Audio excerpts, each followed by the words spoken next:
En général, on lui a pas appris, mais il va faire un geste, il a compris, il n'est pas con. En général, si vous avez un enfant qui est comme ça, qui s'en prend deux, si vous avez gardé le ticket de caisse, vous pouvez encore le rendre. Oui, deux choses donc. Différence entre automatisme et réflexe. Un réflexe, ça passe par la moelle épinière, c'est quelque chose d'inné. Les anciens, vous le savez déjà, je l'ai déjà dit, mais c'est important parce qu'on va travailler les couteaux. Ça veut dire quoi? L'exemple typique, vous mettez la main sur un truc qui brûle, à moins que tu sois sadomaso, c'est chaud putain, je pense que ta main va vite se barrer. Ça c'est ce qu'on appelle un réflexe, tu le réfléchis pas, ça passe, l'information passe par la moelle épinière, du coup c'est quelque chose qu'on a déjà en nous. Et c'est peut-être avec ça qui est connecté avec l'instinct reptilien qui fera que vous aurez peut-être la bonne défense au bon moment sans réfléchir, peut-être.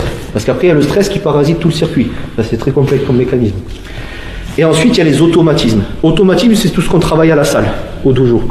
Le mec me met une attaque A, je fais la réponse A. Il m'attaque B, réponse B et compagnie. Dans l'espoir, c'est un espoir que ça sorte dans la rue. Mais je vous ai dit, pour moi, il n'y a que 5% de tout ça. Ça veut dire quoi? Est-ce que ça veut dire, putain, on va perdre notre temps, des années? Moi, ça fait 25 ans que je pratique, je me dis, putain, j'ai perdu mon temps, quoi. Ben, c'est très complexe comme discours parce que il vaut mieux se préparer au pire, hein. Comme on dit, qui veut la paix prépare la guerre. Ça veut dire, si tu t'entraînes pas, tu es sûr, quasi sûr de te faire défoncer la gueule. Donc un minimum de s'entraîner. Mais l'idée, enfin en tout cas mon objectif, c'est de développer des techniques de défense qui sont le prolongement du réflexe naturel. Attaque-moi si tu veux bien. C'est ça naturel, vous allez penser, c'est un exemple, hein. Vous allez vraiment penser à ça, peut-être, hein, ça m'étonnerait, mais ça c'est pas naturel. Ça c'est peut-être plus, vas-y on voit. Ça c'est peut-être plus naturel. C'est ce qu'on appelle le geste de l'enfant. Attention, j'aime les enfants quand je dis ça. Vous allez comprendre pourquoi.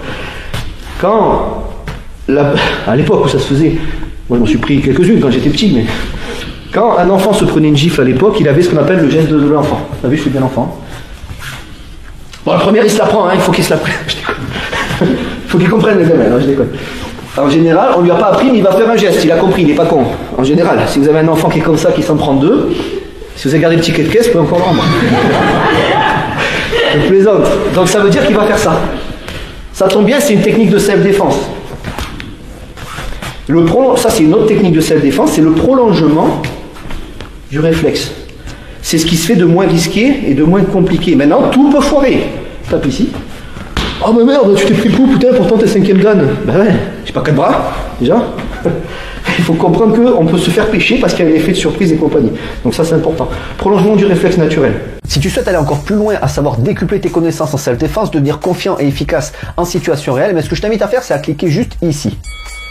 Formation offerte. Ou encore sur le lien qui est en description juste sous la vidéo. Voilà, j'espère que la vidéo d'aujourd'hui t'a plu et qu'elle t'a aidé à progresser un petit peu plus. Quant à moi, je te retrouve de l'autre côté pour commencer ta formation vidéo offerte. À tout de suite.